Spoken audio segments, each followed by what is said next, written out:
Hello guys, আসসালামু আলাইকুম। আজকে একটা ভিডিও করছি। তো ভিডিওতে এখন আপনারা সবই বুঝতে পারবেন। তো চলেন এখন আমি ভিডিওটা বলি। প্রথমে আমি এখানে 7 7টা 42, এখন আমরা নামেটা বলবো।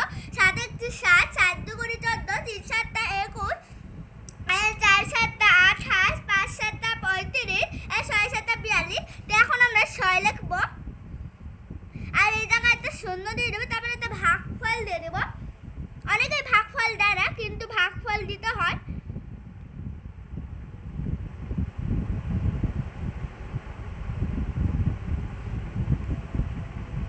পরেরটাতে যাবো।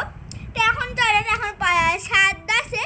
তো এখন আমরা হলো পরেরটাকে বলবো 7 7 7 7 7 49, 7 7 49, 7 8 56, 7 9 63, 7 10 70। তখন আমরা 10 লিখবো।